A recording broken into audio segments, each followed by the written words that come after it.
and I'm Becky. And I'm Sarah. And today we're doing Bickering book reviews. Today we are? We are. I got confused, I'm sorry. And I know where I am half the time.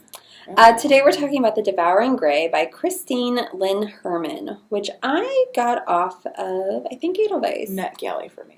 It's one of those, I'm not sure. So Somewhere.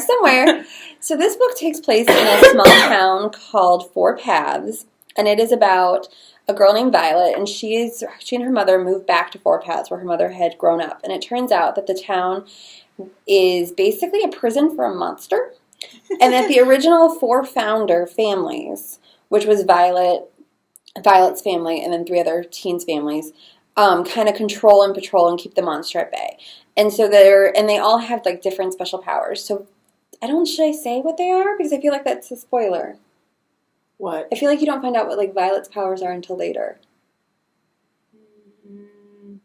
Yeah, don't say it. So there's we'll err on the side of caution. Yeah, I don't want to spoil it. So there's Violet, Isaac, Justin, and Harper, and they're the children, the descendants of the founders, and they're all like seniors in high school, and they kind of get pulled into this mystery of what is actually going on in the town, and are the founders kind of like the adults, are they like evil, or what's going on there?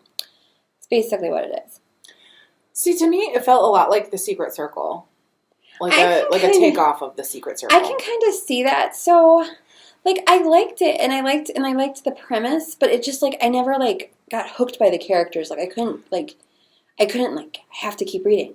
But that might be because one of my biggest pet peeves are really, really long chapters, and I think they had over 30-page long chapters. That could really be it. Because I think I like the characters, but you're right, I never got to a point where I'm like, I have to keep reading. Because it was enjoyable. Right, but the pace felt so slow because the chapters were so long. But you're right, I think the pacing was off. Right, and I agree with that. Because at one point, because I was reading it, going between my Kindle and my laptop, and at one point I'm like, how long is this chapter? And I think there was a chapter that was over 30 pages long. That's too long. It's too long, particularly for a teen book. It causes the pacing to really, really slow down. And I don't know if they were trying to build that mood, and for me that just didn't work. I also kind of felt like with the actual storytelling, it felt like it would have been better as a children's book as opposed to a teen book.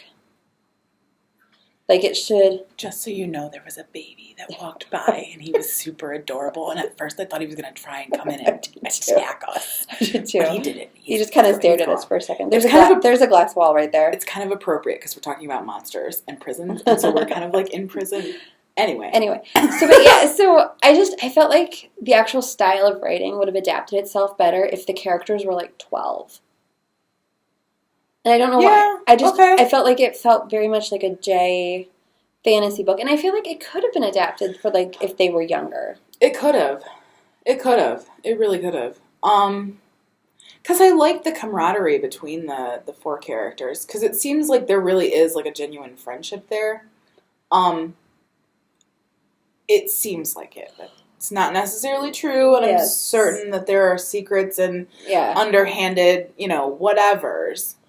But they're kind of helping each other out, which is different, I think, than because it's the focus of the book isn't about infighting from the get-go, whereas that's true in like The Secret Circle where they're like constantly fighting.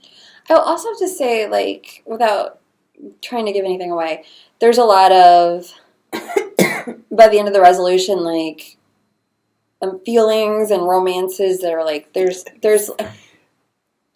Like, it's beyond a love triangle. Like it's like a love octagon or something without going into it. And that I was kind of like, oh. And see, I feel like if it had been a J book, that wouldn't have been in there.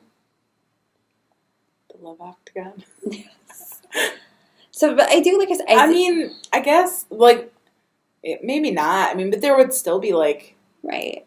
Not steamy looks, but there'd be, like crushy looks. Yeah. I mean, like I said, I liked the premise. I liked the general idea. It just didn't really hook me, and I think talking about it was the pacing was just off. Okay, I can see that. It did move slowly. It did. So we should rate it. So our rating system starts at the top with 5 unicorns. We get on to 2 unicorns. If we don't like it, it's a horse. I'm at 3 unicorns. I'm at 3 too. I think it's a solid book. It's interesting. I don't know if I'll read the sequel. So that is where we are on Devouring Grey. We'll see you around. Bye.